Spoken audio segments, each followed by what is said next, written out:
Welcome to District Command Central, your go-to source for the latest news and updates on the Washington Commanders. Don't forget to hit that subscribe button and ring the bell so you never miss a play. In a move that quietly flew under the radar, but speaks volumes about how the Washington Commanders are approaching roster management this season, the team announced Wednesday morning that veteran punter Wishnowski has been signed to their practice squad. At the same time, tight end Lawrence Cager was released, a casualty of the ruthless roster chess that defines the NFL. At first glance, some fans might scratch their heads and think, why would Washington sign a punter when Tressway has been so reliable? But dig a little deeper, and it's clear this is more than just a minor adjustment. It's a calculated insurance policy designed to protect the team in a very fragile spot. Let's be honest, Tressway getting knocked around during Sunday's 21-6 loss to the New York Giants was probably inevitable. Way has been one of the few constants for Washington over the last several years. In a team known for instability, injuries, and unexpected roster shakeups, being consistent almost guarantees that eventually, the football gods are going to test your durability. And test him they did. Late in that game, after being hammered on a partially blocked punt, Way suffered a back injury, immediately putting the Commanders in a precarious position. Suddenly, the team faced a real dilemma. Could they risk heading into a short week against the Green Bay Packers without a fully healthy punter? The answer, of course, was no. In the NFL, punters are often overlooked until the moment they're needed, and Washington clearly remembered that lesson the hard way. Enter Wishnowski. This isn't some random free agent pickup or a stopgap from the depths of the waiver wire. Mitch brings a wealth of experience, pedigree, and reliability that few punters in the league can claim. The Australian native spent 6 seasons with the San Francisco 49ers, where he averaged an impressive 45.6 yards per punt. For context, that's not just a strong leg. That's someone who can consistently flip field position and change the complexion of a game. And let's not forget, Wishnowski was actually a 4th-round pick in 2019, which in NFL terms is a significant investment for a punter. The fact that the 49ers were willing to spend that kind of draft capital on him speaks to his abilities and the confidence they had in him to perform under pressure. Even more impressive is his knack for precision. During his time in San Francisco, 44.5% of Wishnowski's punts landed inside the opponent's 20-yard line. This isn't just about booming kicks. This is about strategic punts that give your defense a chance to breathe and force the opposing offense to start in less than ideal field position. In a league where games can be decided by inches, having a punter who can consistently pin opponents deep is a game changer. For the Commanders, who have struggled with turnovers and defensive consistency in recent seasons, adding a punter who can reliably control field position is a subtle but potentially significant upgrade. Now, the Tressway situation itself is intriguing. Reports from Tuesday's practice indicated that Way was participating in a limited capacity, which in NFL injury speak is a mixed bag. Limited can mean anything from he's fine to we're hedging our bets, and the truth usually lies somewhere in between. Head coach Dan Quinn tried to strike a positive note, mentioning that Way had hit the ball well and that his availability for the upcoming game was looking better. But let's not kid ourselves. A Thursday night game in Green Bay, with cold weather and a short week of preparation, is the kind of scenario where even minor injuries can become major concerns.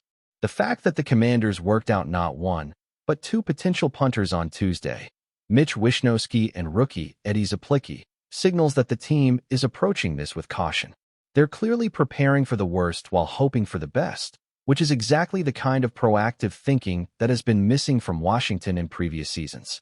Meanwhile, Lawrence Cager, the player who was released to make room for Wishnowski, finds himself on the wrong side of NFL roster pragmatism.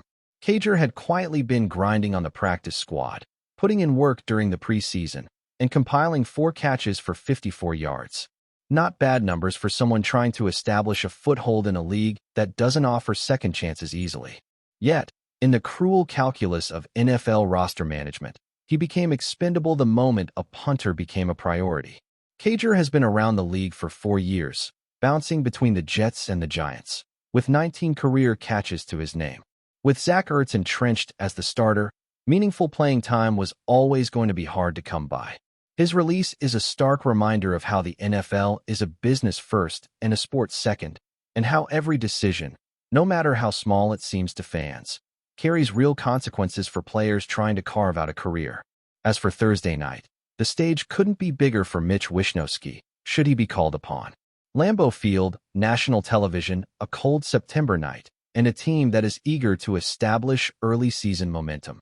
All the makings of a pressure cooker scenario. But Wishnowski has seen this before. 6 seasons in San Francisco, including playoff games and high-stakes primetime matchups, means he is familiar with hostile environments and the spotlight of national broadcasts. He's not a rookie who's going to fold under pressure. He's a veteran with a track record of performing when it matters. For the Commanders, having someone like him on standby is both a hedge against injury and a subtle statement that they've learned from past mistakes. No longer will the team rely solely on luck or hope that their key players remain unscathed. Instead, they are building contingency plans, and that kind of forward-thinking approach is refreshing for a franchise that has often seemed reactionary or haphazard in its decision-making. In many ways, this move encapsulates a broader trend within the Commanders organization under Dan Quinn. There's a recognition that the NFL is a league of preparation, precision, and contingency. Injuries will happen, weather will be unpredictable, and the short weeks will test every ounce of depth the team has. By bringing in Mitch Wishnowski, Washington isn't just adding a punter. They're adding insurance, experience, and a layer of stability that could prove pivotal in close games. It's a small move on paper, but in the grand chessboard of an NFL season, it's the kind of calculated maneuver that can prevent a seemingly minor injury from snowballing into a game-changing problem. It's also worth noting the psychological impact of this signing. Players, coaches, and fans alike see a team that is prepared rather than reactive. There's a subtle but real confidence boost that comes from knowing that even if your main punter is sidelined, there's someone who can step in without fear of collapse. It's the kind of mental reassurance that can help a team focus on executing the game plan rather than worrying about hidden vulnerabilities. For a squad like Washington, still in the process of building identity and cohesion under a new coaching regime, these small but significant confidence-building moves can ripple across the locker room and affect performance in unexpected ways.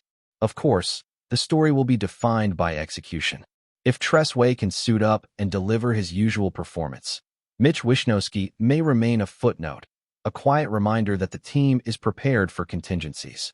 But if Way struggles or is forced to sit, the stage will be set for Wishnowski to remind fans why he was once a 4th-round pick and why San Francisco trusted him in some of the league's most critical moments. Either way, Washington has positioned itself as a team that is thinking strategically, accounting for risks, and not leaving key positions to chance. In a league where margins are razor-thin, that kind of foresight can be the difference between a playoff push and another season of frustration.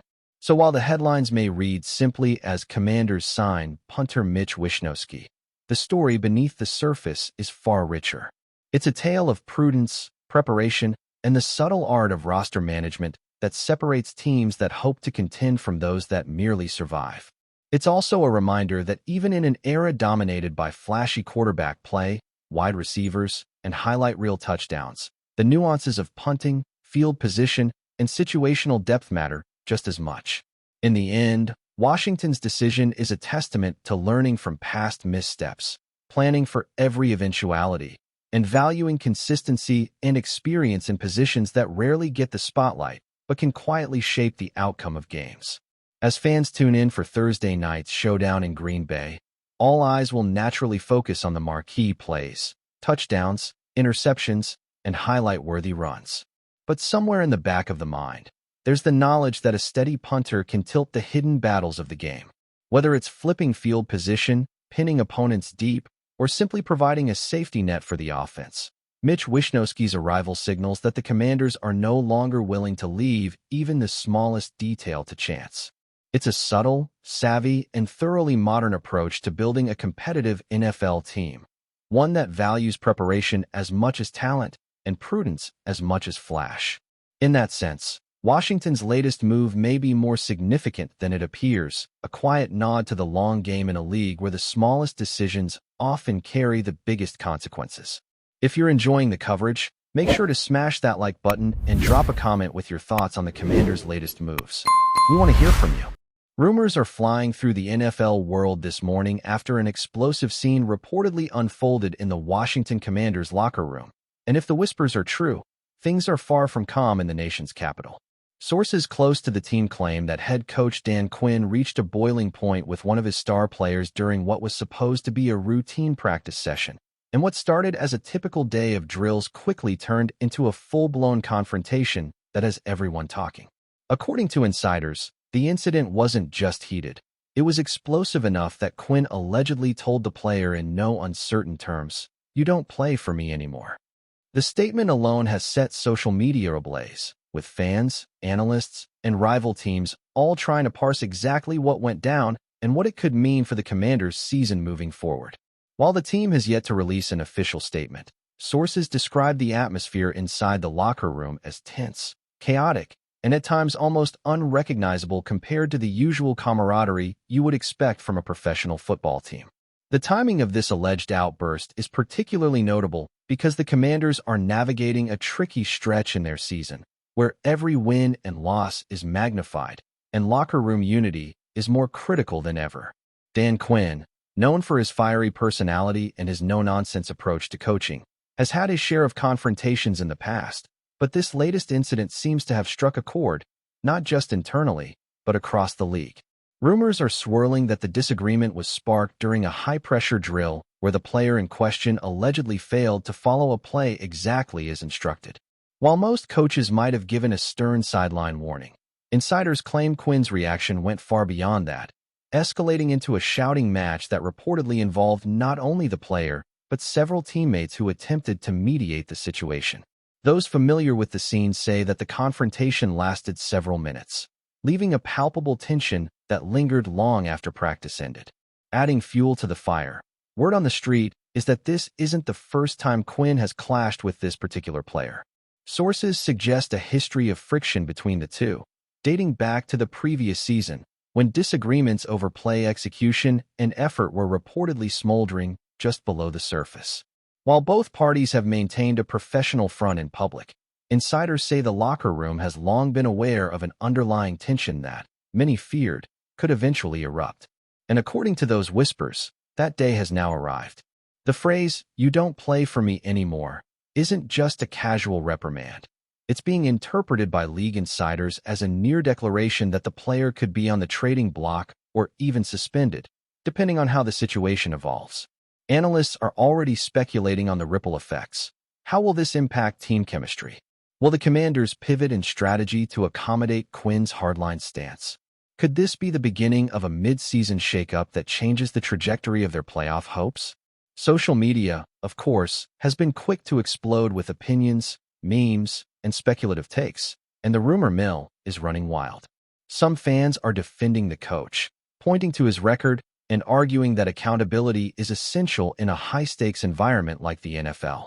Others, however, are siding with the player, suggesting that no individual should face such a public admonishment and questioning whether this could drive other talent away from the franchise. Inside sources hint that the player has been a vocal presence in the locker room, a leader in many respects, and one who commands respect from teammates. This has only amplified the drama, as fans and insiders alike wonder if the confrontation could fracture the locker room or spark a response from other players who feel loyalty or solidarity with the individual Quinn singled out. Every day brings a new layer of speculation, with the rumor mill suggesting that meetings between the front office, coaching staff, and player representatives could already be underway behind closed doors to try to contain the fallout. Adding to the intrigue is the fact that the Commanders are reportedly in a pivotal stretch of their schedule. The team's upcoming matchups are critical, and any disruption in focus or morale could have tangible consequences on the field. Analysts point out that a public feud between a head coach and a prominent player is rarely confined to locker room chatter. It inevitably becomes a storyline that opponents can exploit, and fans can't help but fixate on every subtle sign of tension during games. Some commentators are predicting that Quinn's hardline approach, while risky, could send a message to the entire team about discipline and accountability. Others caution that the move could backfire, eroding trust between coach and players and potentially leading to more dramatic incidents if not carefully managed. The stakes are high, and every decision from here on out will be scrutinized through the lens of this incident, with even casual observers weighing in on whether the Commanders are on the verge of a locker room crisis, or whether this is simply Quinn doing what he believes is necessary to keep his team focused and competitive. Rumors are also beginning to swirl beyond the team itself. Sports media insiders are speculating about potential trades, with some suggesting that if reconciliation proves impossible, the player might be moved to another team during the trade window, or at the very least sidelined for an indeterminate period. Fans are debating endlessly on social platforms, with hashtags trending, discussion boards lighting up, and even rival teams weighing in with tongue-in-cheek commentary. The tension has the hallmarks of a classic NFL locker room drama, with every angle being analyzed and dissected, from past grievances to the personalities involved, and from potential consequences on the field to the psychological dynamics of the team. Those close to the situation say that while the confrontation may seem extreme, it could also be a turning point, a moment where the Commanders either rally together under Quinn's leadership or fracture under the weight of unresolved conflict. The narrative is still unfolding, and every passing day seems to add another layer of speculation, commentary, or rumor, making it one of the hottest topics in the league right now. While official statements from the Commanders are conspicuously absent, some hints have emerged from sources within the organization suggesting that behind-the-scenes negotiations may already be taking place. Players are reportedly meeting with management to discuss the incident, and coaches are said to be evaluating the implications for upcoming games and the locker room dynamic. It's unclear whether Quinn will maintain his hardline stance, soften his approach, or attempt a mediated resolution. But one thing seems certain: the incident is far from over. League insiders are already discussing the potential domino effect this could have, not just for the Commanders' season, but for how other NFL teams approach conflicts between star players and head coaches. The drama has captured the imagination of fans and commentators alike, turning what might have been a routine practice day into a headline-grabbing controversy with long-reaching implications. Meanwhile, speculation continues to mount over the personal dynamic between Quinn and the player at the center of the storm. Sources suggest that this individual is a cornerstone of the team, someone whose presence and performance on the field have been pivotal in past seasons. If Quinn's ultimatum stands, it could signal a radical shift in how the Commanders approach leadership, accountability, and roster management. Some insiders even hint that this could set a precedent for how other coaches in the league deal with high-profile players, creating a ripple effect that extends far beyond Washington. Fans, analysts, and rival teams are all watching closely, trying to predict the next move. Will the player be reinstated? Will a trade emerge? Or is this the beginning of a storyline that will dominate NFL headlines for weeks, maybe months, to come? One thing is clear: the drama is real, and the whispers that started in the locker room have now grown into a full-blown narrative that no football fan can ignore. Thanks for tuning into District Command Central. Make sure to subscribe and follow us for all the Commanders news you need. Until next time, keep the faith and hail to the Commanders.